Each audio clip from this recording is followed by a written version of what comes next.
No, that's Keith. That's Kevin Wood. You don't have to do anything. We just have to take light a little down, right?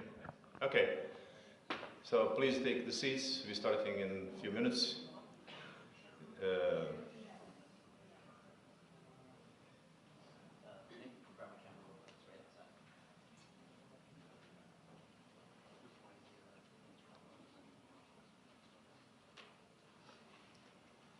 So good morning, everyone. I think a lot of people are still drinking coffee and eating breakfast. There are way more people bought the tickets than they're here. Maybe they just want to donate money to us, I don't know. Or somebody tell me they don't want to listen to my part of the speech, that's why they don't come in the morning. So I don't feel bad about this. I have perfect associates, supporters, so they speak way better than me, so you're going to hear that. Anyway, we have a wonderful year, and we have way more things to do this coming year. So I hope some of you are going to get involved with Tesla Science Foundation a little bit more. All of you are invited. So our next speaker is our General Secretary, Zvezdana Scott. Thank you. Good morning. My name is Zvezdana Scott. I'm the Secretary General for the Tesla Science Foundation, and I have been involved with the Tesla Science Foundation for about 4 years and 3 years here in the New Yorker. This was a very busy year for us, full of excitement, new ideas, new people, all promoting Tesla in the best possible way. Right after the conference last year here in the New Yorker, we started building a team that worked very hard with weekly meetings and later on almost every day to organize the event that happened on June 28th. This was the 200 years of Serbs in America. This event with Tesla as one of the most important Serbs that came to the United States was organized by us. We were also involved in the humanitarian fundraising and silent auction that with other organizations to help the victims of the Serbian floods that happened in last May. We organized the unveiling of the Tesla bus donated by the Tesla Science Foundation to the Franklin Institute of Science in Philadelphia in June this year. This was the result of several years of relationship with the Franklin Institute.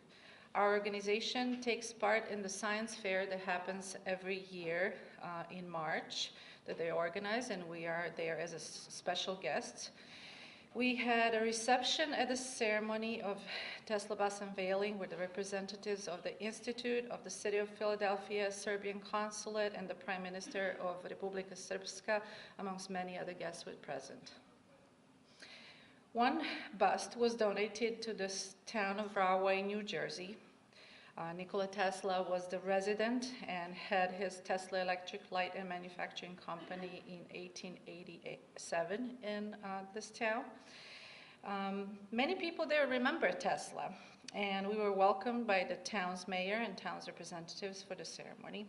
Tesla's bus will proudly stand where once his first electric street lights were installed. More busts were donated by us to Dusan Sinadinovic and Let's Build Tesla's Tower in Serbia organization in the city of Leskovac, where the unveiling will happen for Tesla's birthday this year. In the city of Cleveland, there is a large park called Cleveland Cultural Gardens, featuring small sections that represent countries of the world. Serbia has a nice section with dozens of monuments for important people, including Tesla. This year, unfortunately, there was some vandalism and Tesla was stolen. So the Tesla Science Foundation decided to donate one bust of Tesla to replace the old one. The bust will be unveiled soon and will be present at the ceremony. One bus will be going to Belgrade to the American Embassy this June at the special ceremony as a gesture to connect Serbian diaspora and the embassy in the motherland. We're in the talks with the cities of Banja Luka, Republika Srpska, City of Chicago, and even some cities in Canada and Vienna, Austria, to install these monuments. The purpose of these donations are to further promote Tesla, make him seen again and noticed, to provoke questions and teach people of who he was and all of the wonderful things he did for the humanity. The busts were a creation of a young artist. His name is Bojan Mikulic, who graciously joined the team several years ago and made it possible for us to make this idea come true. We will also donate bronze plaques, our Tesla Spirit Awards, to every school in the United States that starts using the Tesla curriculum. And we will start with our good friends, the Tacony Academy. Serbian Orthodox Church in New York City would also get a plaque for all their help and the welcoming hands every time we come to New York City. Every school named by Tesla will get the bust as a present from our foundation. We have worked with many groups and institutions this year and loved working with the Art Institute of Philadelphia, creating promotional videos for foundation. We were also special guests with the Evolve Festival, looking forward to a new one in September. We prepared this conference connected with teachers, book writers, scientists, artists, and others. This year, we connected with the United Nations, with UNESCO, while keeping in touch with all friends like Tesla Science Center in Long Island and the New Yorker Hotel. We are looking forward to 2nd of June in Belgrade, Serbia, where Tesla's people will have gathering, 10th of July in Philadelphia, also for Tesla's people, and Tesla's birthday. We're all volunteers. We're scientists, artists, musicians, teachers. We invite you to join us. There are many positions open for all that want to help. We all work hard, and we are all proud of Nikola Tesla. Thank you.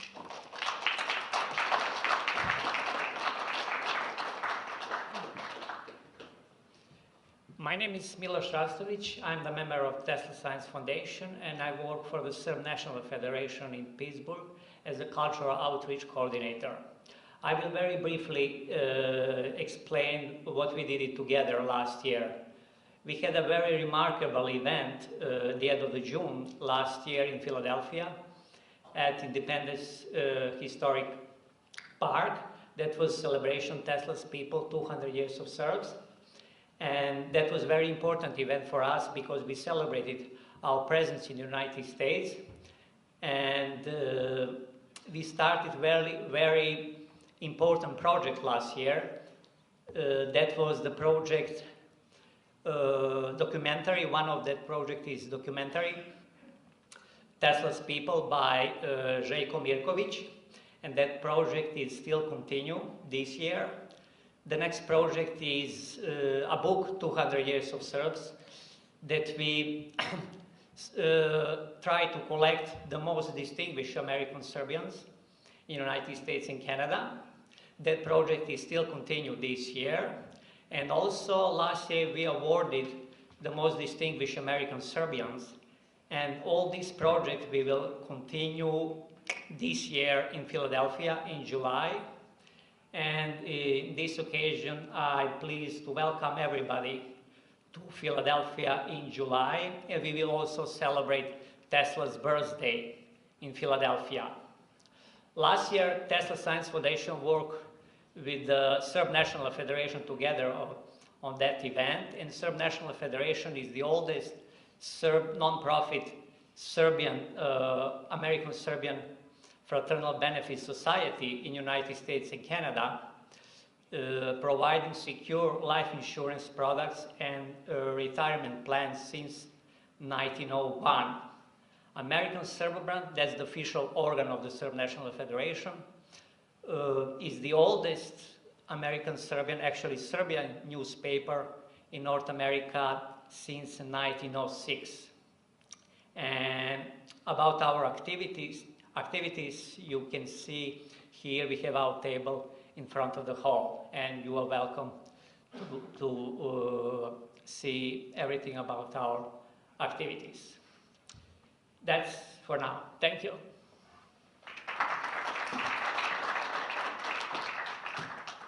Good morning, ladies and gentlemen. My name is Marina Švabik, and I'm the Executive Director of Tesla Science Foundation in United States, and I'm a newly elected president of the Tesla Science Foundation, which is Teslina naučna fondacija in Belgrade, Serbia.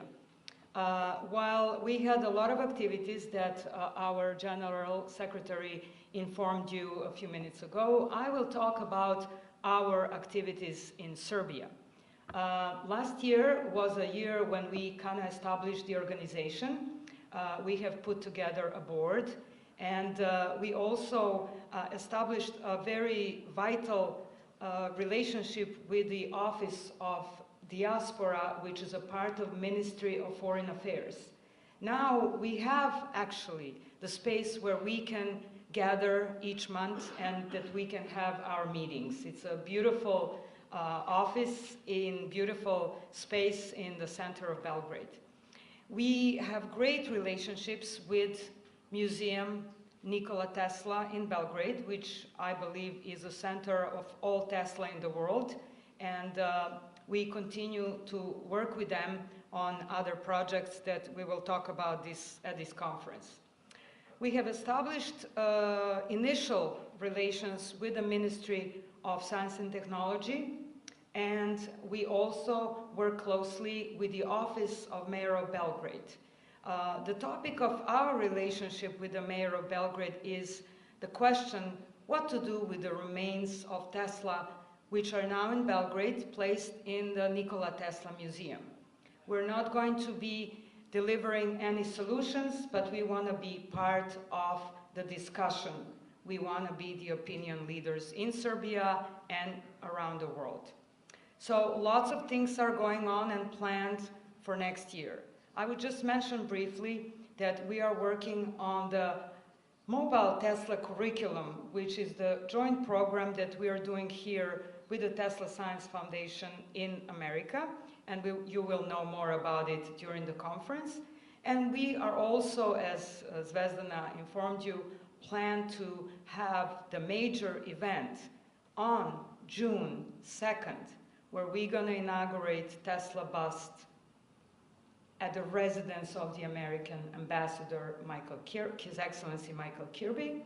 And we will have a really wonderful program on June 2nd. Why June 2nd? Because that's the only day when Tesla was in Belgrade. We hope that you will join our organization in United States and in Serbia, because we are actually live on internet. Thank you. And we hope that you will also help our organization with generous donations. Thank you so much, and see you all tonight at the Spirit Awards. Thank you.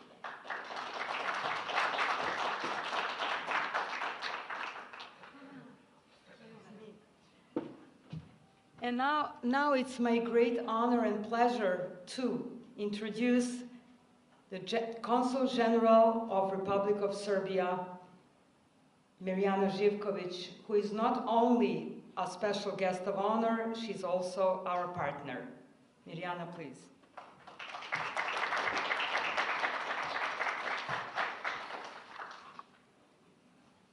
Thank you, Marina. Good morning, dear friends. I have the great pleasure and privilege to speak in front of you today. So, as the official representative of the Republic of Serbia in New York, I have received the honor to take part in the opening of the Tesla Memorial Conference, a third in a row. My pleasure is that much greater as I have had a chance to witness in recent years an initiative of a group enthusiasts dedicated to Nikola Tesla becomes a reality with fantastic results and begins to take shape of something of tradition. I'm very happy that I was a part of that group of people who are not just enthusiasts who remember Nikola Tesla, but who have set a task of implementing Tesla Testament contained in his sentence, "The future belongs to me." So we are that future. Much has been done in the past couple of years, and I will not even try to enumerate them all, not because they are not important, but out of fear that I will unfairly omit to mention some of them. Yet, I have to single out two major events, which are the result of hard work and perseverance. The revealing of Tesla's bust in his and ours New Yorker hotel as an event of special historical, and I have to say cultural importance as well. And of course, the introduction of the name and works of Nikola Tesla into the school program in elementary and high schools. With this, pay tribute to all those who have contributed, especially to Nikola Launcher and the members of the Tesla Science Foundation, the management of the New Yorker Hotel, and our dear friend Joseph Kinney. I don't see him, but he will come, I'm sure. And finally, to all those in schools to who we credit with the courage to give Nikola Tesla his place in the school program, in addition to already recognized scientists who have contributed not only the US, but the whole world.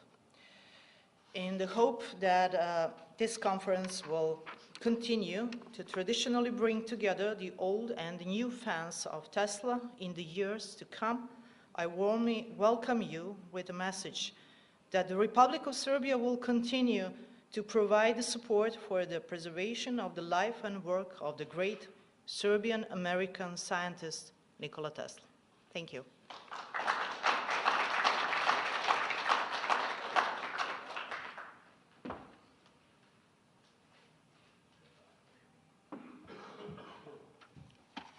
Good morning and dobro jutro.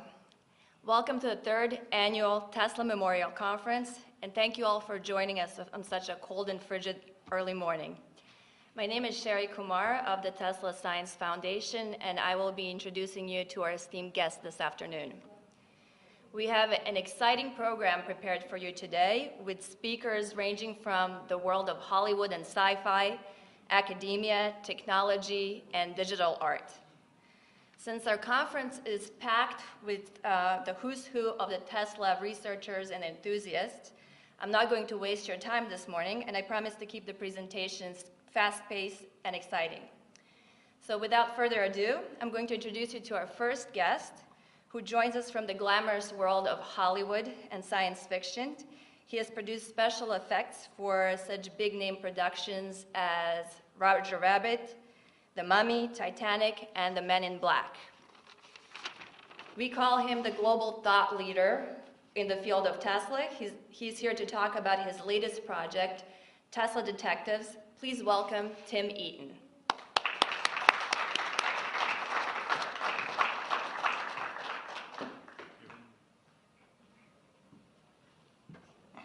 Good morning, everyone.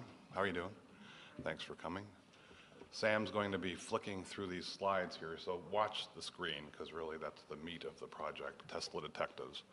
I'm probably only going to get through the first couple of sections, and then hopefully we can speak to people who might be interested in helping the project go forward. So Sam, start clicking. So there we have the sort of idea. I'm going to turn lights down, hopefully, to see these slides better. The idea was a picture I saw. Obviously, the next slide will be a bit of housekeeping, which is I'm using some of the material I found on the internet as sort of a fair use educational purpose. The copyright retains with the people that I've used this presentation. So Tesla Detectives, when we get going here, is basically an idea I came up when I found that Nikola Launcher is actually a registered private detective, and he's a Tesla person. So that's a conceit. Next slide there, Sam. Thanks. So a little disclaimer, educational fair use of the material herein. Next slide. Because you can see that that particular image seems to turn up in different formulations at various spots. A man of the future, a genius who loved America and advanced our world. According to Hugo Gernsback, he was the greatest inventor of all time. And obviously, Gernsback had the time tuner, so he could verify that claim. Okay, imagination is the power of creation. That's the premise here. Participation creates empowerment. So just keep rolling the slides. A quote from Tesla about ignorance and the spread of knowledge: no better effort could be better spent. And that's a better rendition of our idol. So Tesla Detectives is Tesla all the time. Mysteries solved and solutions revealed. See the excitement coming, quoting himself. So the premise is, in the media space, a new term that's bandied about called transmedia. And edutainment is also a word, and I'll explain that in a moment. According to Buckminster Fuller, we are supposed to be architects of the future, and that's the premise here. Transmedia is storytelling across multiple media platforms with a degree of audience participation, if possible.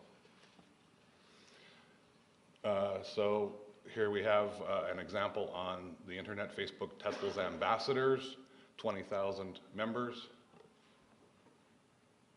and then other such affiliated websites, too numerous to list. Here's an example. Transmedia, Tesla Ambassadors is Nico Tesla in Sydney, Australia. Kaboom Studios is in Mexico City, who produced this great artwork, which you'll see right there. The great one, Nikola Tesla, Tesla Ambassadors, and Kaboom in Mexico. It's an international effort. Transmedia, the audience inhabits the story.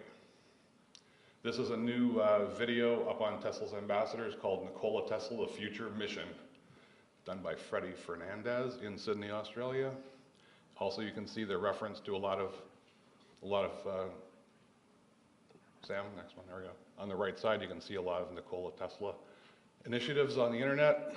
And of course, you can also get ads for affordable solar panels. Next. So here we go. We have an article just came out in Paleo Future about the connected world, which is basically the premise of this project. Forbes recognizes that communication has tremendous power. Tesla Vision is obviously a project by Zoran, and I think Sam's involved in this. So that's a platform that you can use to disseminate material. Edutainment is content designed to educate and entertain. Marco Tempest, the electric rise and fall of Nikola Tesla, is a multimedia live presentation. If you haven't seen it, you certainly should as soon as you can.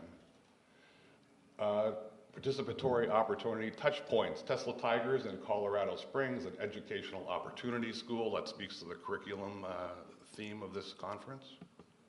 Tell me and I will forget. Next slide. Involve me and I will understand. So that's really the ground game, is to make Tesla Detectives a participatory educational outreach series. Now, if you know the show Mythbusters, the idea really here is to sort of turn it on its head and create a series of educational shows that I call Myth Makers with a Tesla twist. That's me speaking 2 years ago in a different shirt. Hello. I also spoke at Google. My theme was Tesla to the Goddamn Rescue, which is basically an ode to the oatmeals, Wardenclyffe educational Indiegogo. And in case you didn't know, Google may never have been if not for Nikola Tesla, because Larry Page is a big fan, and there might be some touch point there. And as I said, I found out that we have a private detective in the audience, and that was the touch point for the genesis of this idea. And there he is. He's a cosmic cowboy. Okay, roll on, there we go. And obviously we know the Tesla Science Foundation, furthering Tesla's work. You all know that. So the core concept was an odd couple hosts, and the show would be a gumshoe, if you remember that detectives are gumshoes, and a geek. So then you have a social media force of Tesla detectives. And this is actually a white paper workflow for communication utopia. You don't have to read it. My partner is Mark Seifer, PhD, the author of Wizard, The Life and Times of Nikola Tesla, and also the article Electric Mind in Wired. His audio book was number 8 on audible.com recently. Now, I also have an associate in California, David Kennard, who produced Cosmos with Carl Sagan, Connections with James Berg, The Ascent of Man with Jacob Bronowski, and another raft of other projects, a multi-award winning American Historical Association, Educational Film Festival, Science Film Festival. David is a top-line world-class producer. We also have a Science Castle, which is a affiliate. We've developed a website called the Tesla Science Fair. Next slide. Roland Oberdorfer is the owner of Science Castle, which is science kits and classes and experiments. He's science experiments have always been his passion. So the idea is to find other affiliated opportunities, big ideas. The new energy industry, someone's here from that. Joshua, I believe. Live science, our amazing planet. Just roll these slides. Sons of Tesla, let's get together and do it. Take part as an organization for empowerment. Also the Mechanitronico. They do a lot of real recreations of Tesla equipment. One of the, back. So one of the things, obviously, in my early days, you had science kits. So the idea is to have participatory merchandising. Also, why not have a tabletop accelerator set? And you might want to do this when you're alone, because you never know what's going to happen when you're working with laughing gas for your impulse technology. In any case, what is Tesla Detectives exactly? Move it. Okay, best of breed show informed by Mythbusters, History's Mysteries, History Detectives, America Unearthed, Off Limits, 10 Things You Don't Know About, just did an episode about Tesla and Edison, Ancient Aliens, the Tesla Experiment. I'm sure all of you have seen that. Pawn Stars. Bill Wysock came in with an original prototype motor and they basically dismissed him. But Bill was a fellow I met back in Colorado years ago. Rest in peace, Bill. Great guy. So a best of breed show is basically positioned as a myth makers with a Tesla twist. Best of breed is the best in its reference category. So I want to make Tesla Detectives the one show that rules them all. So you want to reference the other shows, but make it with a Tesla emphasis. Okay, so Mythbusters did an episode on electrogravitics. Is that something Tesla Detectives wants to revisit? Okay, so Tesla Detectives is inspirational, aspirational, and definitive, high-value demographic audience for whom Tesla is already a source of inspiration. And some people take it to the limit. So we want to get on the Tesla bus. We want to roll into the Tesla curriculum, a multiplier effect. And then we want to see about this stolen bus. An assignment for Tesla Detectives would be to track down who the culprit is. Back on the bus, we go to this thing I came across somewhere called 5 Acres School, did a play about Tesla, The Secret History, which apparently got rave reviews. And then also you want to have specific areas of interest for some people don't learn easily as other people, so you want to have a breakout for the subject matter for specificity of individual interest, okay? Are we having an episode of deliberate dumbing down of America? Tesla Detectives will fix that. Okay, what do you learn in school? Truth from authority, conform intellectually and socially. Several points there. So there's a lot of stuff out there about education, Tesla.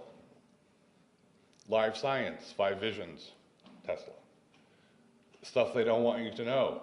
That's intrigue, that allows people to become interested in subject matter, because when you have a mystery and a challenging subject matter, that induces people to become interested. So, stuff they don't want you to know. Suppressed technology. Yes? No? Let's find out. Top secret. Continue. The forgotten or stolen papers. Did the U.S. steal Nikola Tesla's research? There's a show with Brad Meltzer, and they basically track down missing material. So there's a whole aspect to this with the FBI and the files. Tesla is the first X-file. Basically, this is the first document in the FBI archives of 162 pages. Okay, so what happens is when you have the show or the series or the episode, then you have guest detectives from different bureaus participating. Just roll it, Sam. So here's some examples of children. YouTube of a Tesla presentation. This is obviously someone in the audience from a few years ago by David Kent, a picture. Continue. Get your children interested in science. Geek out with these DIY experiments. Okay, here's a Teen Ink, just for an example. This is organic grassroots stuff. We need Nikola Tesla, Tesla's impact. Continue. And that's basically the whole point of this exercise, is to shoehorn this enterprise into the Tesla curriculum mandate. You might not know, but the head of the Jet Propulsion Laboratory, Charles Alachi, the Caltech vice president, says that young people are becoming interested in electrical engineering because of their interest in Tesla. There he is. Also, you can have an episode with guest celebrities or historical high-profile guests. Here's Hugh Jackman talking about Nikola Tesla, an actor. In the film community, George Lucas, James Cameron, Stan Winston, Dennis Muren, all have received Tesla awards from the International Press Academy. So there's another resource. That's just a general idea of using your mind. All tomorrow's Teslas. Okay, so there's a YouTube video with Mr. Wagner, third grade teacher in Michigan. So he created this, busted at the Smithsonian, teaching writing skills using Nikola Tesla in his third grade. And then you would have different modules in Tesla Detectives where you would have electronics as subject matter, aquaponics, Occupy Tesla, Tesla Tales, Tesla research into the enviro-energy paradigm. Basically a repeat of that information. Tesla had the problem of increasing human energy in 1900 in the Century magazine, so that's a reference point for historical information.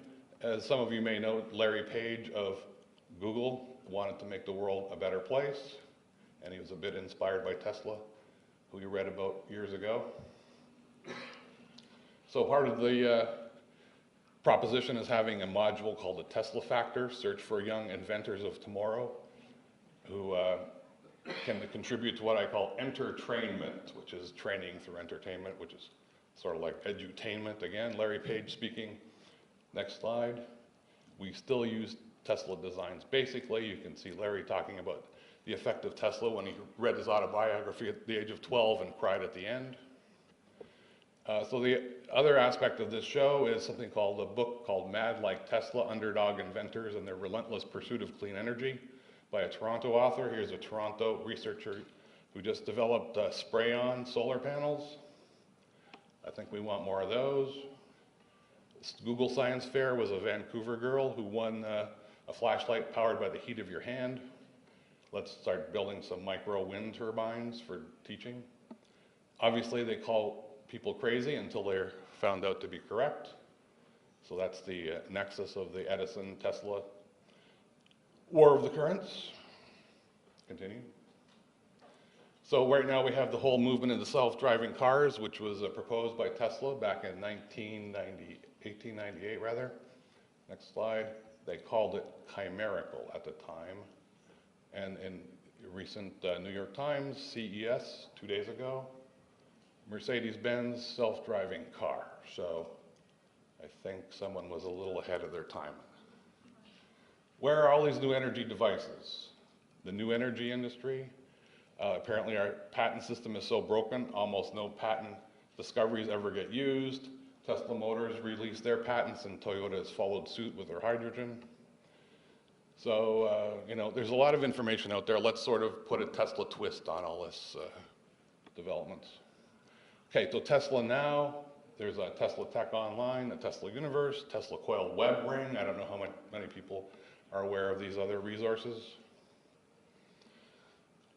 Tesla comes into teaching solar hydrogen technology, the Tesla effect, Tesla in popular culture. Okay, so just to wrap it up really quick, science is increasingly using interactivity beyond the lectures. You want to engage people instead of having them focused on their little screens with something of note. Mind control drag racing is ever popular, at least at CES this week. A lot of billionaires of big ideas are getting into science. That's the sort of opportunity. In Brooklyn, Will I Am of Black Eyed Peas has a STEAM project through the I Am Angel Foundation. And I'm almost done. Tesla Now, Tesla Motors. So we have the connection of power. What is the disconnect between your energy bill? Do your research, the history of Tesla, Edison, Morgan. Science fact from science fiction. Just roll them. So there you have, ideals, Tesla ideas, and then people trying to sell you something. Is this real or not? So just roll these slides, Sam. Just wrap it up. Quick. There we go. So was Tesla the first energy car? Free energy, is it real? 0 point over unity, solar future. I mean, the opportunity is endless with Tesla detectives, and I've really scratched the surface here. There's do-it-yourself aquaponics, turbines, science kits, and we're almost getting to my next section where we can break off. And why will be something I can discuss with anyone who's interested in trying to make Tesla detectives a reality. And I hope you didn't get epilepsy from seeing these slides in such a rapid pace. But Tesla detectives is something that anyone out here has some interest, we can sidebar it and come to me and I'll send you a PDF. And thanks so much for your attention.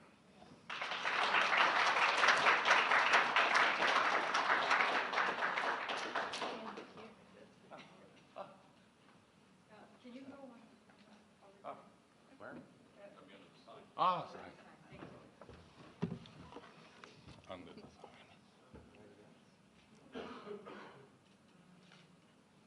Thank you. Whew.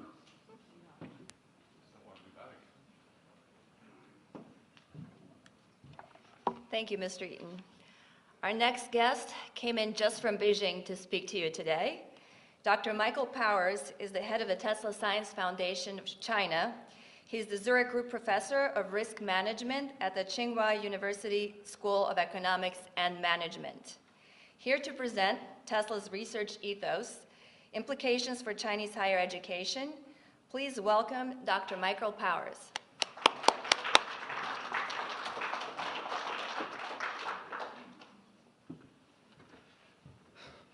Thank you very much for that introduction. I want also to thank the organizers of today's meeting and this conference for inviting me here. It's a great honor and privilege to speak in front of Tesla experts and enthusiasts about some of the observations that I've made regarding the spirit of Tesla's research and the curriculum for higher education in China. I understand that the theme of the conference is let's build a Tesla curriculum, and somewhat, perhaps ironically, I've kind of inverted that because I found that in discussing Tesla and his effects on science and history and so forth with some of my Chinese colleagues, that actually Tesla, rather than having perhaps contributing here, making a contribution to a Tesla curriculum, I'm taking ideas from Tesla and showing how they can be used to improve the higher education curriculum in China. So in the title here, I've somewhat simplified it. It's Tesla and Chinese higher education. Those are the Chinese characters, the transliteration of Tesla's surname, so it's actually Tesla. And I generally don't read Chinese characters very well, but I happen to know that that's what those say. If you're interested, those are actually the correct characters for Nikola Tesla, his surname. But the Tesla automobile company does not use those characters because someone had already copyrighted them in China. And so they have, I think there are a couple of different variations of Tesla that are out there and being used by the company and its representative agencies in China. But at the moment, I don't think that the Tesla company has settled on a particular name. So this is the Tesla that is associated with Nikola Tesla, and of course, the one that we're talking about today. As I said, my comments today came about as a result of discussing Tesla and his contributions with some of my colleagues. Originally, Nicola Lonchar had suggested that since I was a professor in China and I was at a university, my university, Tsinghua University, is sometimes called the MIT of China because it's historically primarily an engineering and science-oriented university, although I'm in the business school. I found in discussing with some of my colleagues in physics and engineering that there is not so much what Tesla's impact is on the Chinese curriculum is important, but rather what the impact Tesla could have on developing the future of this curriculum. The Chinese higher education curriculum is often criticized, and this is a criticism that comes not just from international educators, but also from domestic Chinese educators, for being two, and I have three terms here, exhaustive, mathematical, and fact-based. I actually saw in the previous presentation there was a slide that indicated that some of these things are not just considered a problem in China, but around the world. But in particular, in the Chinese educational system, there's a concern that there's too much emphasis on diligence, on brute force, on going through things one by one by one, as opposed to perhaps some alternative that involves more creativity. There's too much emphasis on mathematics, a worshiping of formulas, and that something should be done to address this. And that it's too fact-based. It emphasizes memorization. Historically, the Chinese examination system has stressed memorization, and that continues today. So one of the things that I came up with in discussing Tesla with some of my Chinese colleagues is that some of his ideas, which you probably are familiar with through some of his familiar quotations, some of his ideas actually provide a suggested course of action and some alternatives that we may consider to these various issues. So when I say the curriculum is too exhaustive, well, what can we do about that? What is the alternative to being exhaustive? Exhaustive perhaps means diligent, means thorough. Do we want to be less thorough? Do we want to be less diligent? Or do we want something else? When we say mathematical, what is the alternative to being mathematical? Is it verbal? Is it intuitive? Is it non-mathematical? Is it illogical? It's not very clear what the alternative would be. Fact-based. Facts generally seem to be good things to know. So when we say something is fact-based, that sounds very good. What would be the alternative? Mythology-based? Would it be creativity, which is something positive, or could it be something other than that? So what I found is that there are actually indications in Tesla's some of his quotations, his famous quotations, of where we should go and how we should expand from these principles. So this is the first quotation that I have, which I think many of you have probably seen before. It says, if Edison had a needle, and that's Thomas Edison, his friend, if Edison had a needle to find in a haystack, he would proceed at once with the diligence of the bee to examine straw after straw until he found the object of his search. I was a sorry witness of such doings, knowing that a little theory and calculation would have saved him 90% of his labor. Now, interestingly, this is not, I don't think Edison could say that this is an unfair characterization, because Edison actually has a number of quotes about the secret to his success, and he says things like, it's 1% inspiration and 99% perspiration. So actually, he's well known for having, from taking this approach.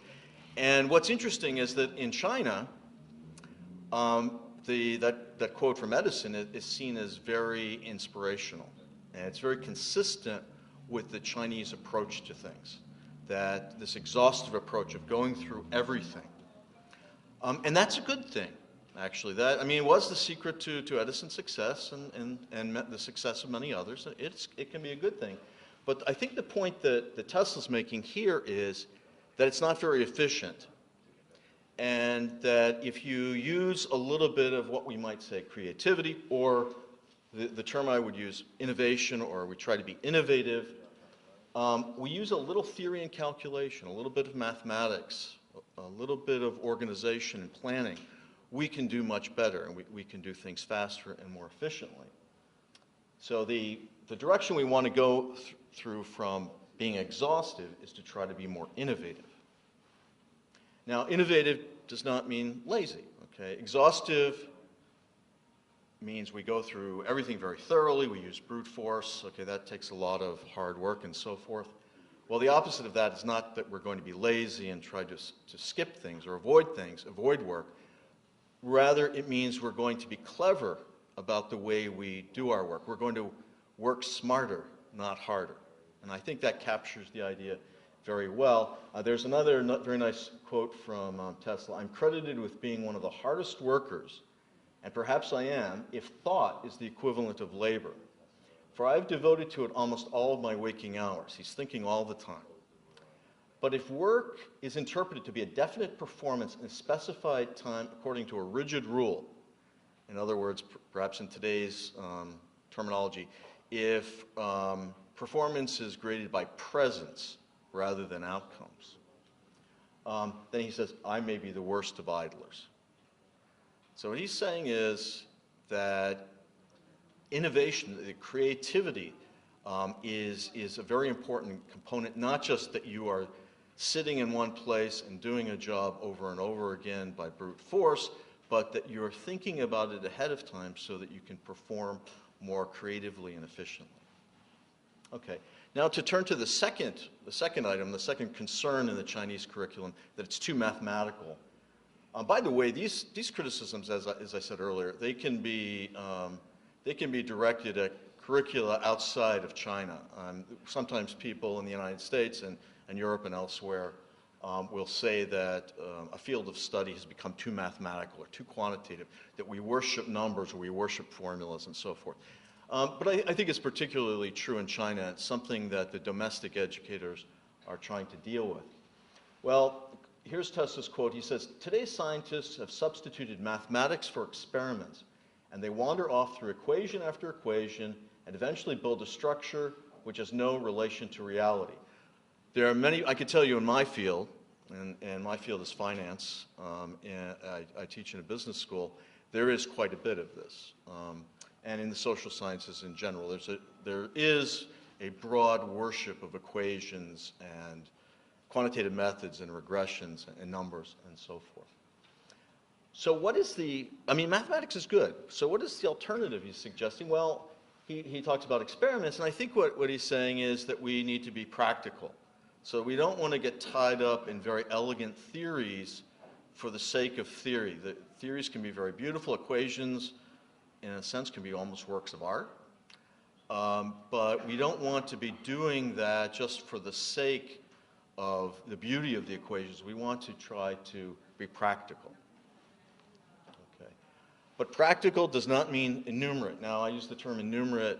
This was popularized. There was a book some years ago by, I used to be at Temple University. My former colleague there, Professor John Allen Paulos in the mathematics department, published a best-selling book called Enumeracy. And the theme of that book was that Americans and I guess people in general tend not to be very good at mathematics. They tend not to have a very good background in mathematics. So we don't want to be enumerate. Okay? We want to understand mathematics and use mathematics, but we want to use our mathematics in a practical way. And kind of very interestingly, we're back to this original quotation, the second part of it. This is the one about Edison. I was a sorry witness of such doings, knowing that a little theory and calculation would have saved him 90% of his labor.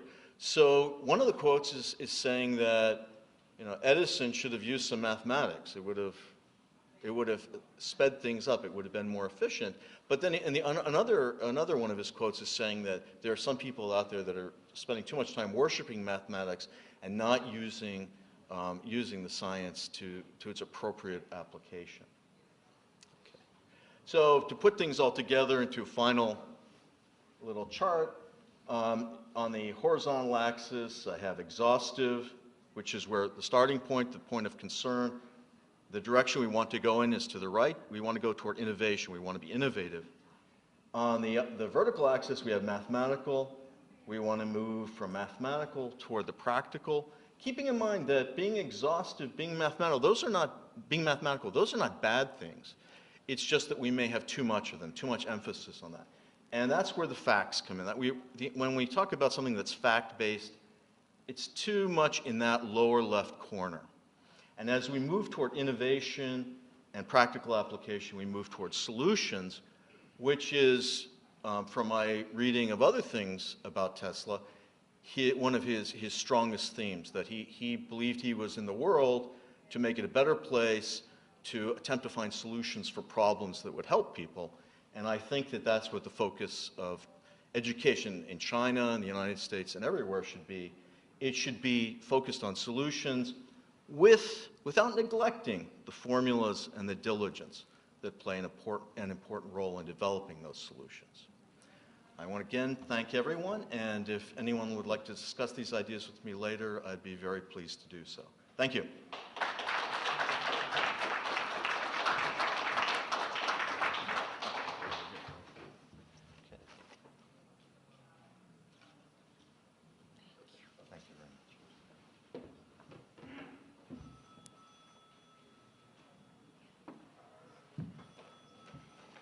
Our next guest joins us from a drastically different universe. He's a celebrity numerologist and hypnotherapist, has guided thousands of people to connect with their life's purpose, and he has appeared live on Nightline, CBS Morning Show, LA Times, and other TV and radio shows.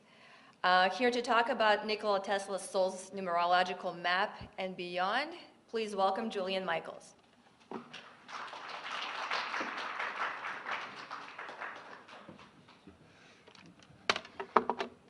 Thank you, ladies and gentlemen. Thank you for inviting me here. I met Nikola Longshar a number of months ago when the Tesla movie was introduced here in New York City.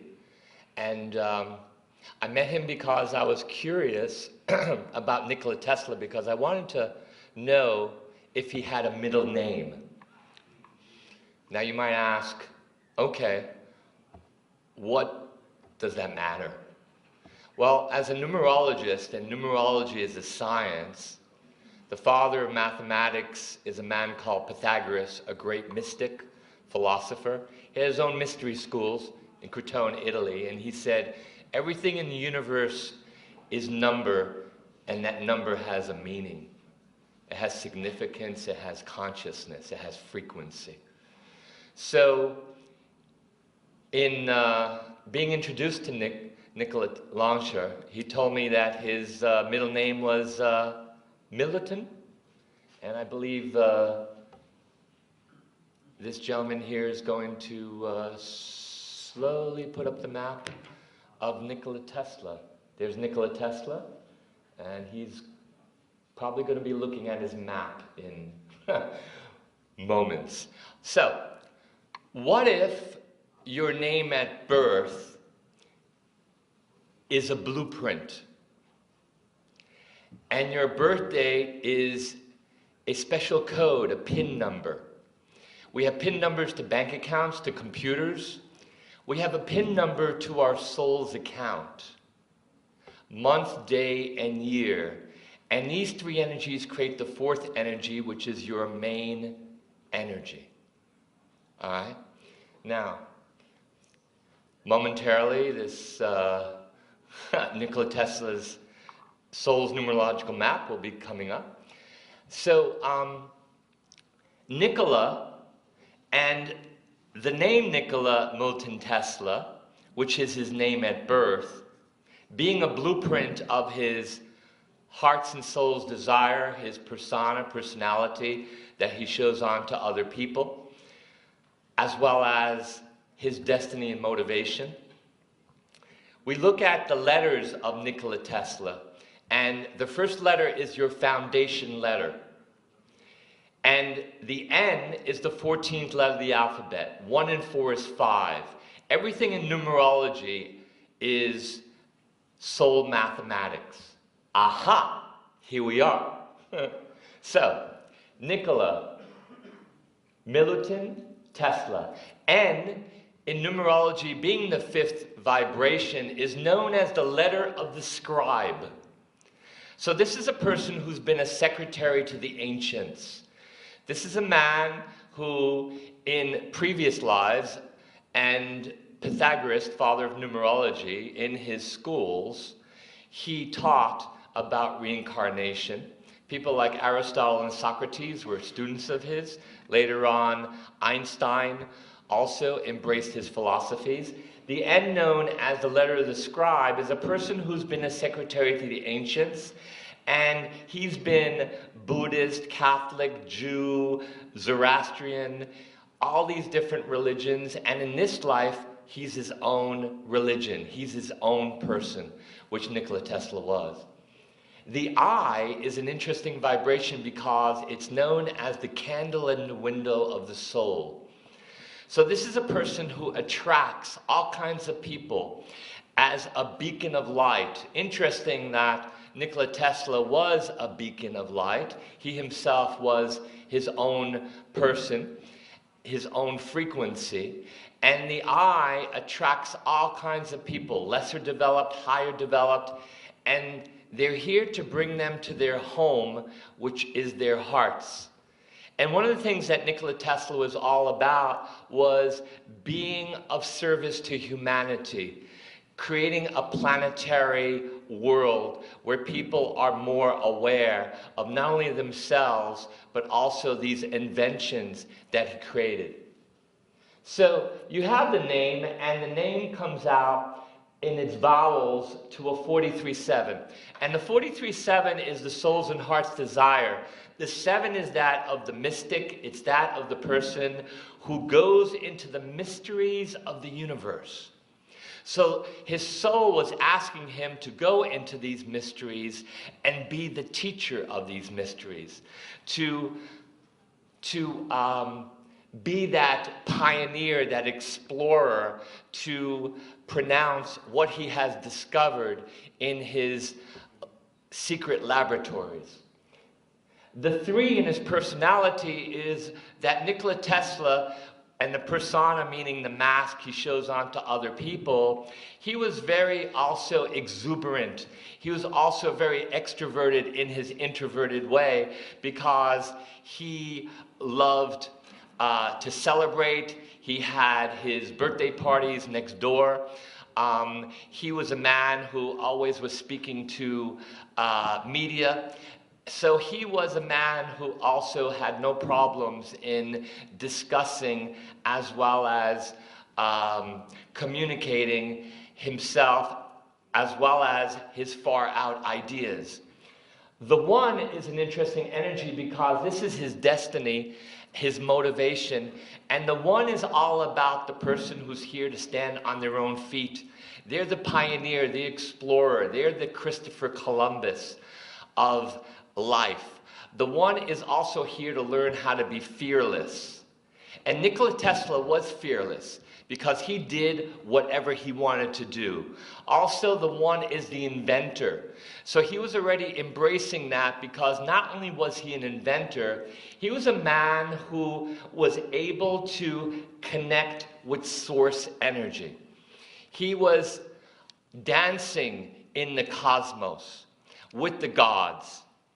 It says in the oracle in the Matrix, the power of the 1 extends beyond the matrix.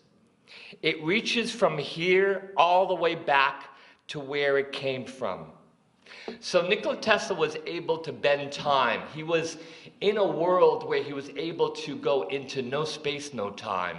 He was able to go into other frequencies, other dimensions, and he was able to take that information and make it real, manifest. When he saw something in his mind, he was able to create and manifest that as an invention. And he was also a man who did not spend too much time worrying or thinking about if it's going to work or not. He did it, and then he moved on. And that's why he has hundreds and thousands of inventions. Now, we take a look at his birth date. Interesting. This man has 2 birth dates. Very unique. So remember, the birth date is a PIN number which purports your opportunities, your talents, your lessons and challenges in your life. The fact that Nikola Tesla was born at midnight means that he has the birth date of July 9th, 1856, as well as July 10th, 1856. Again, numerology is soul mathematics. Let's break down the birth date, and later on, if you wish, I'm here. I'll be more than glad to help you with your own birth dates and PIN numbers to also extend as well as help you understand more of your life purpose, because that is your birth date. That's your soul's life purpose. 7/9/1856, break it down, 7 and 9. 1856 is 1 and 8 is 9, 514, 620. So his code is a 792, which comes out to a 9. 2 nines. 9 is the vibration of being one with that of the divine. 9 is the teacher of teachers. 9 is a person who's here to also understand, not to hold on to stuff. So he was a man, even though disgruntled and everything that's happened with him, with Westinghouse and other people, but he moved on. He had that spirit. He had that inspiration from within, from his travel in the cosmos, to understand that he has something to do, to contribute to humanity. And that's the 9 vibration. Very altruistic, very humanitarian, a person who's here to also understand love. And he spoke as well as he understood that wisdom and everything that he was doing comes from a place of love. The 7 is that of the mystic, is that of the person who delves deep within the confines of the heart, the mind, the soul. Very mindful. And the 7 also is that of a person like a Dr. Frankenstein, the person who needs space, as Nikola Tesla needed his space, his laboratories, where metaphorically he created his inventions, his positive monsters and Frankensteins to share with the rest of the world. It's the scientist, it's the inventor. On another end, it could be the mad scientist. And he was called mad, totally mad. Many people didn't understand him, and today they don't understand him. The 9 is a person, again, who is here extremely altruistic, holding on to stuff and yet learning how to let it go. The 20 in 1856 is known as hidden knowledge. So this is a person who, when he had inspiration and he had such passion in what he was doing, there was this fountain of and frequency once again that came up, and he was able to take this 20, which is a 2, and share it. He was constantly sharing. He was constantly putting out his inventions, and he didn't care what, whom, and what was going on. He was just doing it, and doing it, and doing it. So he was very much into frequency. He said, if you want to find the secrets of the universe, think in terms of energy, of frequency, and vibration. So he was already vibrating. He was not a regular being. He was a star being. He came from another place, and he came here in this physical world to to relate as well as to share his mind as well as his place in the universe, where he was able to, again, to bend time. And that's why he was also a great mentor and teacher, and is even today to us in regards to what he was doing. We take the other birth date, 7/10/1856, and there we have a 7121. Two ones, whenever you have two of a vibration, it means that's great opportunities and challenges. So here he was also challenged by being that of the pioneer and explorer in the late 1800s, in the early 1900s, going to 1943 to his death. The fact that here was a man who was different, also not of this earth, and yet he strived, he was inspired, and he continued to do what he did, which was bringing frequency, bringing a whole different way of looking at energy to us in an alternative way. So we see the line there with the one and the one, and that's his past life connection, where he was to be the pioneer, the explorer. He was here to be that person who was able to invent. He was the visionary. He was also a person who was able to harness this energy.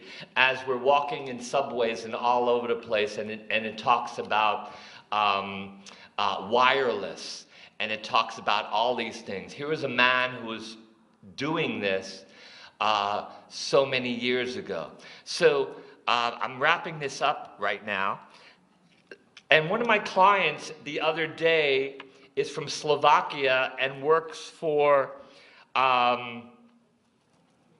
Habitat of Living. And I go to him, and Habitat of Living is an organization that insulates houses all over the world. And I said, here you are managing all these people. Do you know who Nikola Tesla is? And he said, no, never heard of him. I said, so your homework is to Google and to understand who this man was, and the fact that your organization and organizations all over the world can embrace this man's techniques, his philosophy, and introduce this into our homes and into our mindset. And this is what I ask you to do. With all the things that are being shown here, just allow yourself to just live your lives, but understand that Nikola Tesla is eternal. And that you just can, whomever, whatever you're doing, and when you meet someone, just ask them, do you know who Nikola Tesla is? No. And just introduce them to Nikola Tesla. Blessings, and thank you very much.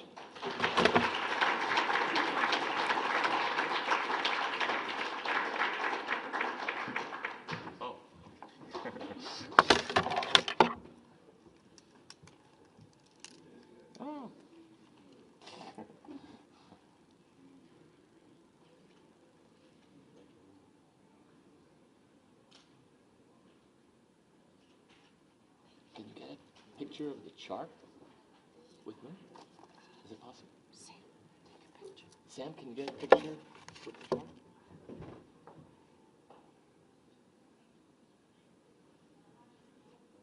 Thank you.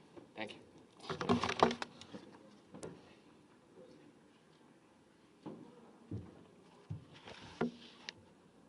Our next guest is a longtime friend of the Tesla Science Foundation. He's currently the Professor of Humanities at the University of Virginia and the author of the book, Tesla, Inventor of the Electrical Age. The book is currently available in the ebook format, audio edition, and I'm happy to announce that starting in April this year, it will be available in Serbian language. Here to speak about what can Nikola Tesla teach us about the innovation in the 21st century, please welcome Dr. Bernard Carlson.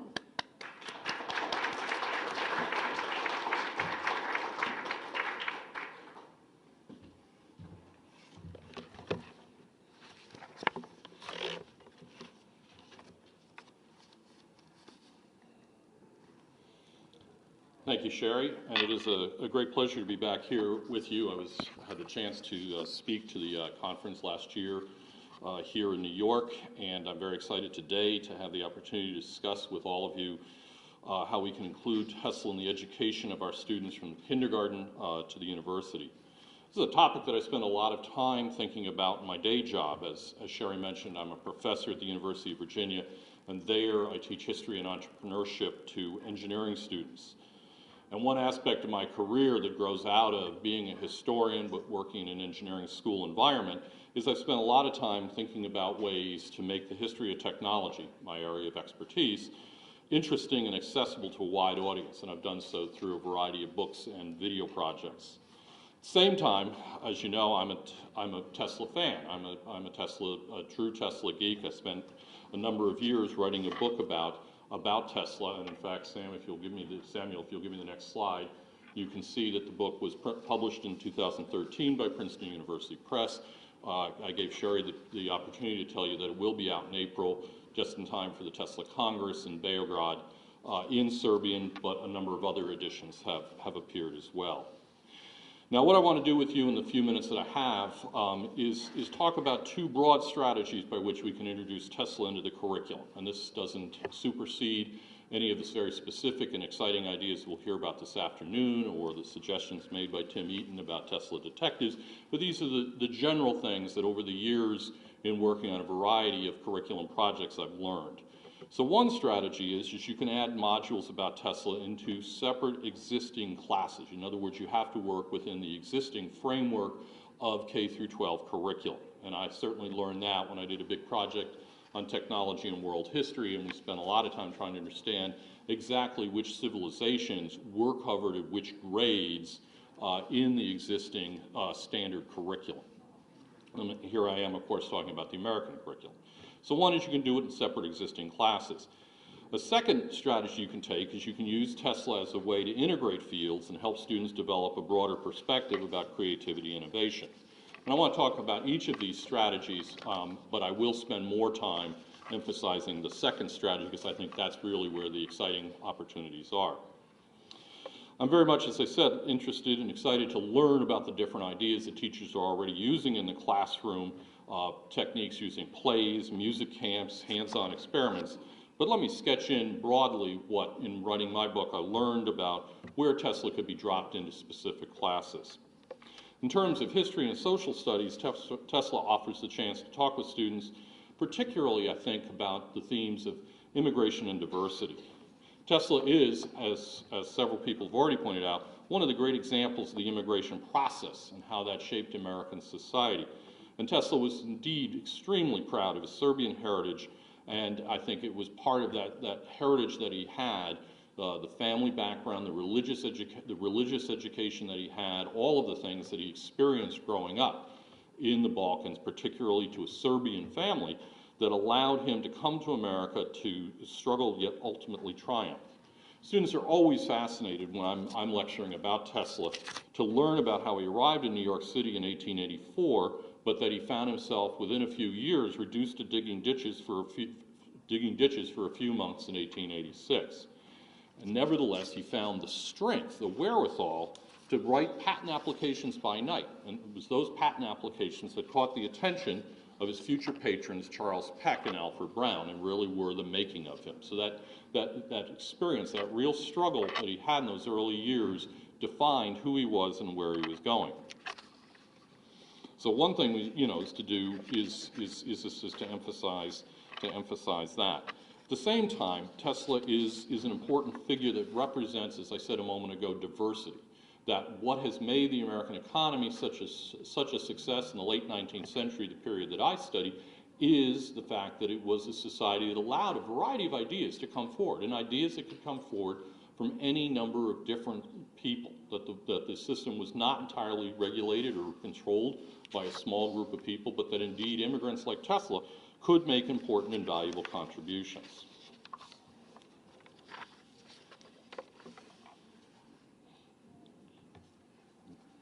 Oh, I'm sorry, I got a little bit, I see where I am now, a little bit mixed up. Next, Tesla can be used in English and language arts classes in a variety of ways. One of the things that I learned about last year at this conference was the Tesla comic book produced by Rob that English teachers are already using to help middle and high school students think about narrative structures. I think similar learning modules could be built around contrasting how different authors approach Tesla, comparing, say, how Vladimir Postolu treats Tesla in his new novel that's coming out, and it's either out or it will be out in a few weeks, Tesla, Portrait with Masks. And in there, Postolu talks about how Tesla's character evolves over time. And it would be interesting to have students, probably at the high school level, compare what a novelist does with Tesla's life story with what a historian does in the sort of approach that I took. And teachers could also look at how Tesla employs stories, metaphors, and images in promoting his inventions. And I'm ready for the next slide there, Samuel. One of my favorite examples is how Tesla convinced his business partners, Peck and Brown, to support his work on the AC motor by telling them the story of Columbus, Queen Isabella, and the egg. And that was a pivotal moment, that ability not only to come up with the technology that is at the basis of this Egg of Columbus demonstration and the secret behind Tesla's motor, but also to link it to a story that made it accessible and powerful for his business backers and ultimate investors. And of course, Tesla, I want to keep moving here, offers the opportunity to introduce students in science classes to key ideas about electricity and electronics. Now, I know I'm highly biased. I mean, the thing that I love most is really understanding electricity. And I think that every reasonably educated person should know something about the electric power that we use every moment of every day. And they should certainly know about the advantages that Tesla's AC offered over Edison's DC. And they should also know how, and Samuel could have the next slide please, how an electric motor uses two sets of magnets, one stationary and one rotating, and that the shaft turns when the sets of magnets repel each other, and that Tesla discovered it was easier to change the field in the stationary magnets and eliminate the rotating switch known as the commutator. And that, indeed, ladies and gentlemen, is all you ever need to know about AC and DC motors. Okay, there you go, the secret of the motor. Okay, revealed for many other people have revealed it. At the same time, Tesla is one of the founding fathers of electronics, being the first to experiment with electromagnetic or what we call radio waves. And so he represents an opportunity to talk about electronics, the field that uses currents for control and communications. And one of those things that makes me completely crazy is how people slide in and out, very well-educated people, students that I have at the university, between electrical and electronic. And they really don't understand that those are two very different areas and that there are some amazing things that were developed in electronics, beginning with Tesla's ideas. I find students, again, love to learn that it was not obvious to convert Hertz's discovery of radio waves into a broadcasting system, and that there were actually multiple paths from the scientific discovery, what Hertz did, to the commercial application. And that Tesla represents one path, his idea is to develop a system for broadcasting power through the earth, while Marconi chose a different path to send wireless telegrams. To me, it's as important to teach students about the interaction of discovery and invention as it is to teach them scientific facts and theories. This leads me to move from my first strategy of dropping Tesla into existing curriculum to my second strategy of using Tesla to integrate across the curriculum. The real opportunity, I believe, is to use Tesla to help students see how innovation and creativity come about from taking what you learn in one class and blending it into what you discover or discuss in another. A major theme in my Tesla book is that, like painters or novelists, inventors develop their own approach, their own style of working. And my sort of thesis for you is if we can identify and describe an inventor's style, then we can talk with students about what elements of that style, that approach, they might wish to emulate. For Tesla, a key element of his style was that he thought like a maverick. With his motor, for instance, while other inventors worried about changing the direction of the magnetic poles in the rotor, the rotating part, the rotating set, Tesla instead figured out how to create that rotating magnetic field in the stationary set, the stator. Similarly, in his work on radio, while Marconi and others concentrated on broadcasting electromagnetic waves through the air, Tesla decided that the more efficient thing was to focus on sending oscillating currents through the earth.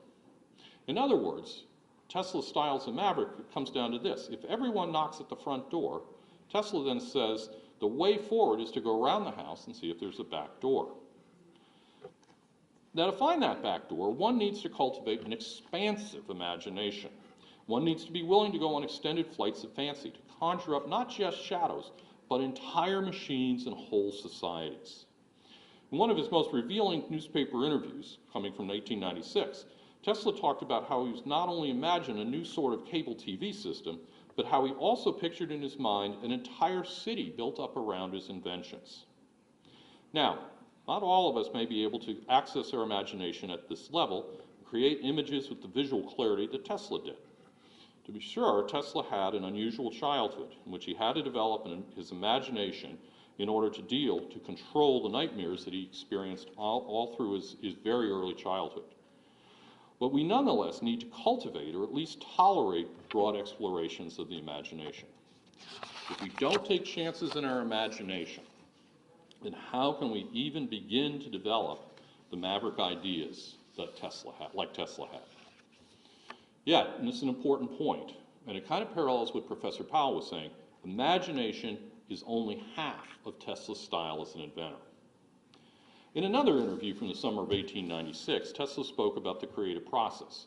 And one of the things that he said is that an inventor has so intense a nature, with so much of it a wild and passionate quality. What I want you to zoom in on there is those two words, intense and wild, okay? With the intense being the analytical side of invention, and wild, Tesla was talking, I think, about the imaginative side. In spite of the vast popular literature that we have celebrating eureka moments, Tesla found that an insight, an intuition, a hunch had to be refined in the mind through rigorous thought and analysis. These were two sides of the same coin for Tesla. Tesla spoke to this analytical stage. I've been talking about the imagination, now I want to talk about the analytical stage when he described his process in 1921.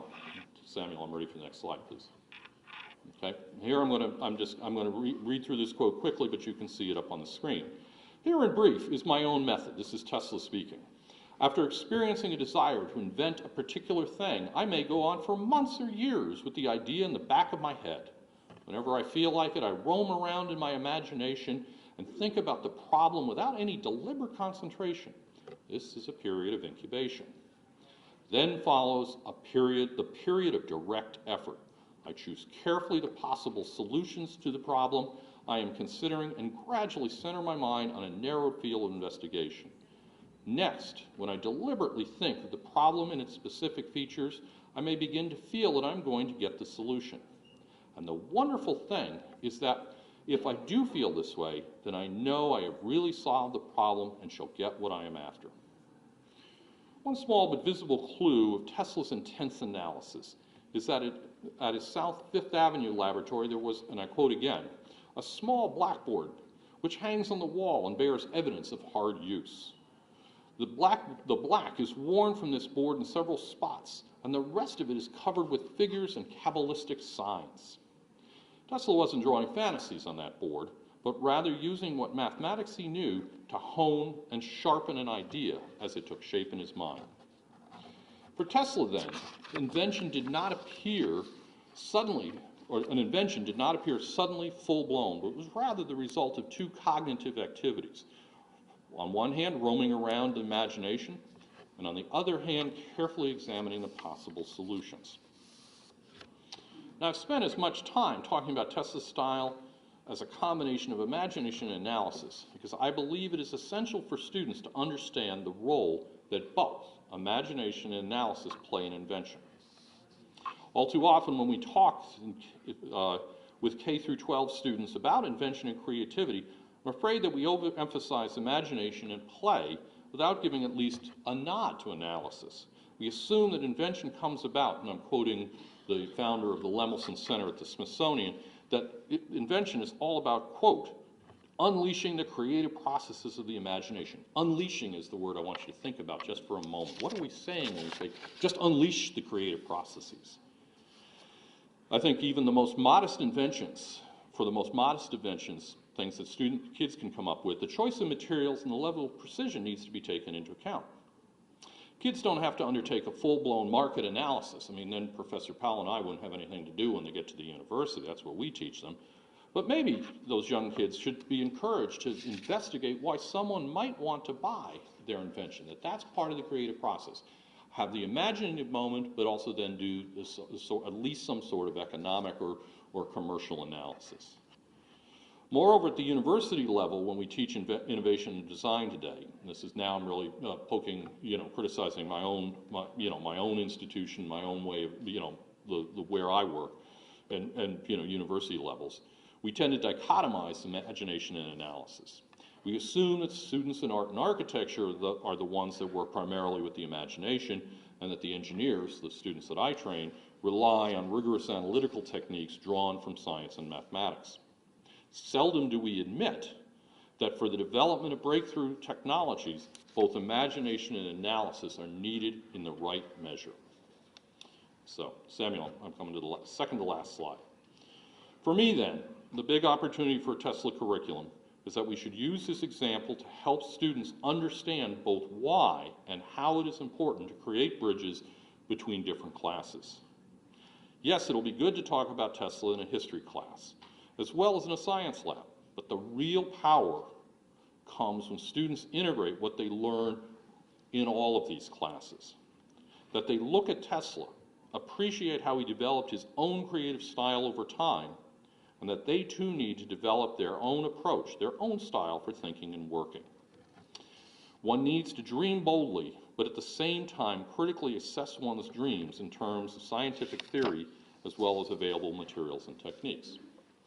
Now, in closing, I know it might be tempting to say, especially for my fellow teachers in the room, it's like, I'm sorry, but this idea of teaching students about Tesla's style, about the interplay of imagination and analysis, is just too complicated.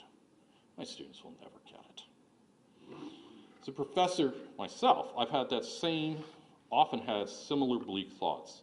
But then I'm reminded of something that the TV producer Aaron Sorkin said when he was working on the famous show The West Wing. Can I have the next slide, please? Oh, there we go. Thank you. And Sorkin said, and he was talking about the political situation in Washington in the 90s, I think, when he said this. I hope our leaders don't feel they have to talk to us in monosyllables or break it down into easy-to-understand things. You know, we get smarter by people treating us smarter.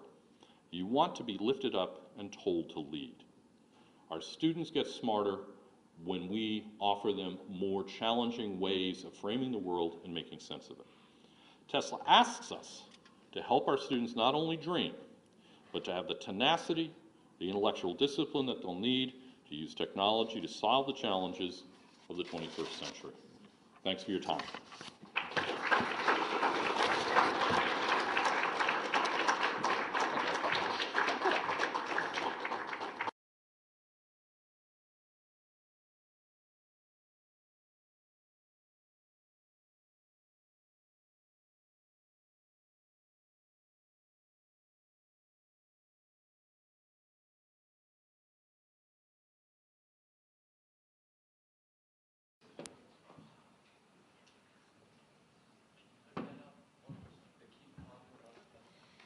Dr. Hector Guevara is President and CEO of New Energy Technologies. For 10+ years, he's been associated with Brookhaven National Labs and Stony Brook University. He will introduce us to the boundary layer turbine, which Tesla predicted to be the greatest gift to mankind. Please welcome Dr. Hector Guevara.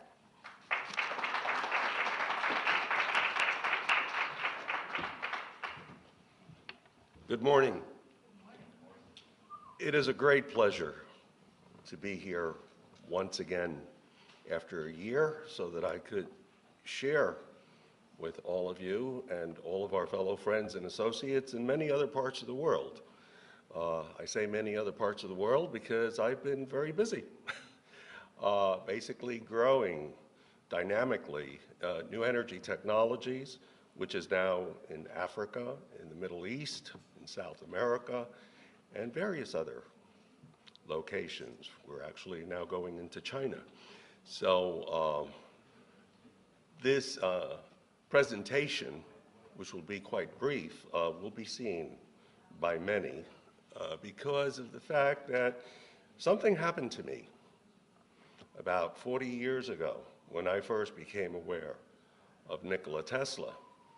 I, at that time, felt that I needed to leave myself some sort of legacy, as my grandfather had done in Cuba, my great-grandfather, and that I had been given a gift with regards to my ability to work with higher levels of math and to understand rather easily the complexities of the significance involved in calculus and other studies in physics, etc., so that these significances would not stay in a realm of just academia, which is very important, but that they could actually be utilized to implement various technologies throughout the world in order to increase and improve the survival of all, basically to increase the survival potential. If there's a problem with the slide, it's fine. I will just do as I usually do, ad-lib.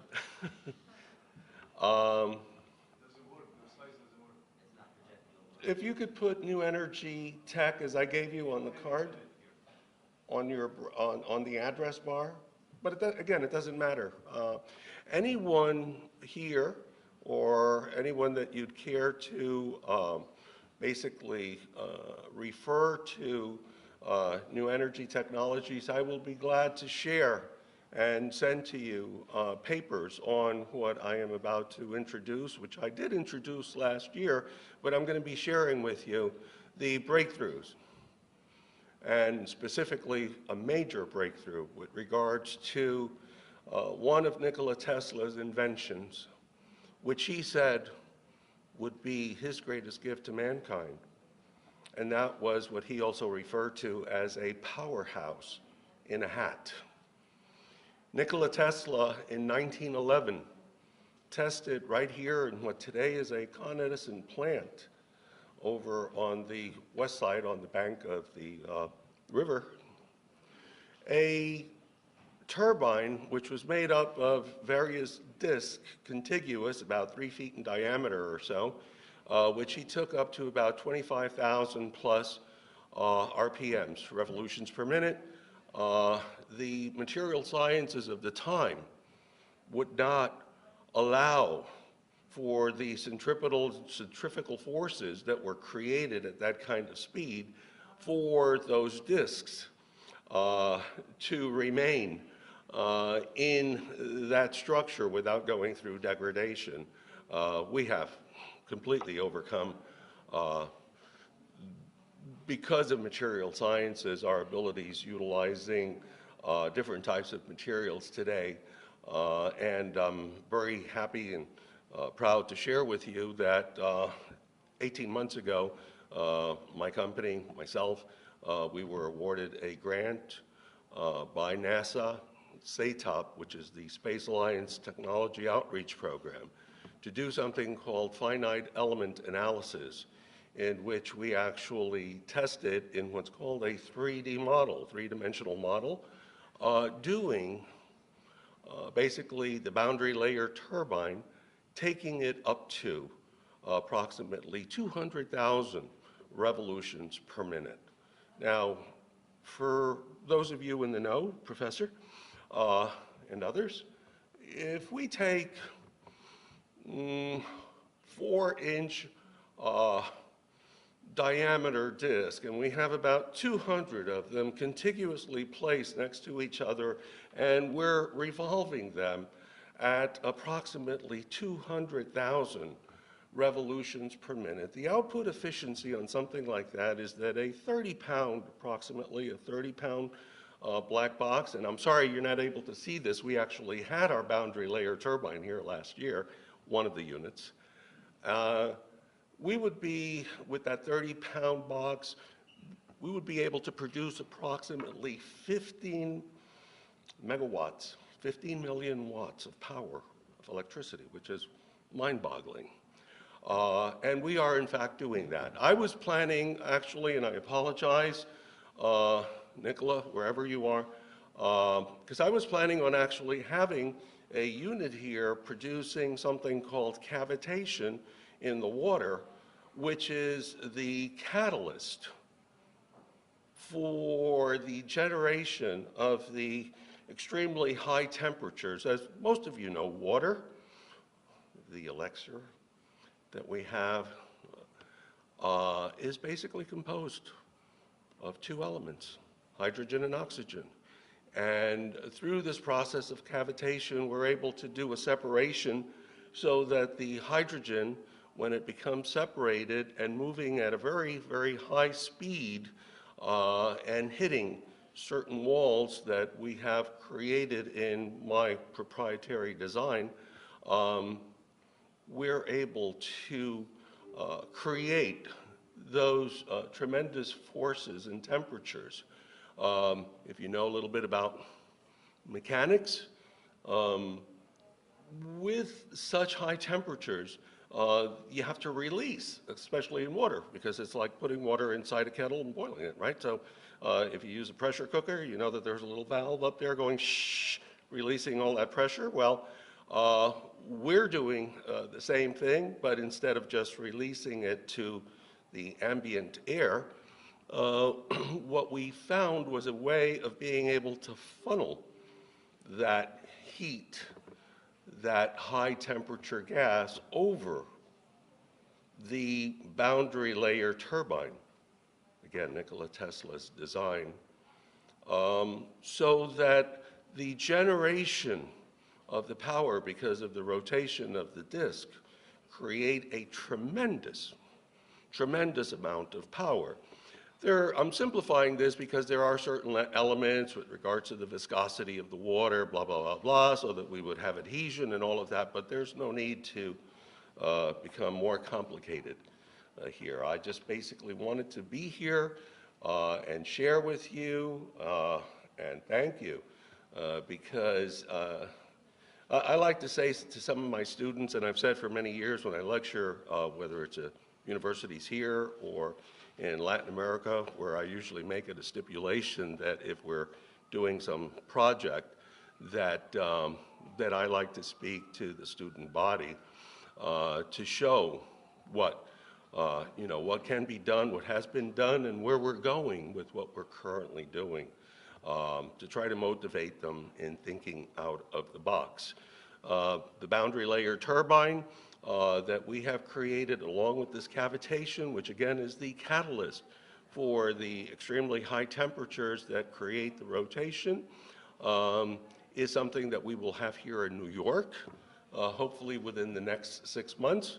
One of our potential strategic alliance partners, a gentleman by the name of Baldev Dugal, who I had the pleasure of having dinner with last night, will possibly be putting in our sample or model, excuse me, system here at one of his, his hangar at the Brooklyn Navy Yard. Within the next 4 to 6 months, we'll also be putting in a model of the system in Panama with another one of our strategic partners. Within about the same period of time, we will be putting in another model in Ghana, in a place called Mancoatsi, with our partner there, Princess Baida Graham Aqua, literally, princess. Her father was the king of Mancoatsi. And so I'm getting a red flag, so I'm going to be brief, but if you go to newenergytech.com, you can spend hours on our website knowing more about what we've done in the past. I actually installed one of the first solar systems when people in the United States became first aware of solar energy. I actually installed, for all of you that are American citizens, I installed the solar system in your house in Washington, D.C. Jimmy Carter was president, and I had the honor and the pleasure of putting 32 panels up on top of the West Wing of the White House back then. Regrettably, when Ronald Reagan became president, he took the 32 panels down, and I couldn't do very much about that except for trying to get even in a sort of naughty way. We had just started the Solar Energy Industry Association in Boston, and the first magazine publication that we came out with, we did a little quip saying that Ronald Reagan was planning on putting in a small nuclear reactor on top of the West Wing of the White House. Once again, I thank you very much. Thank you, TSF, Tesla Science Foundation, for inviting me here today.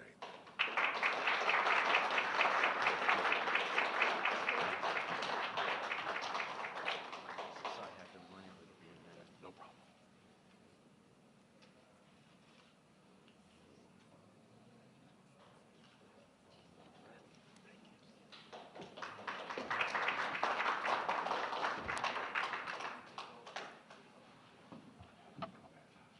Before we get to the next segment, let's take a very brief coffee break. We have coffee service prepared for you at the back of the room, and we will resume the program in about 10 minutes, so 11 o'clock promptly. Thank you.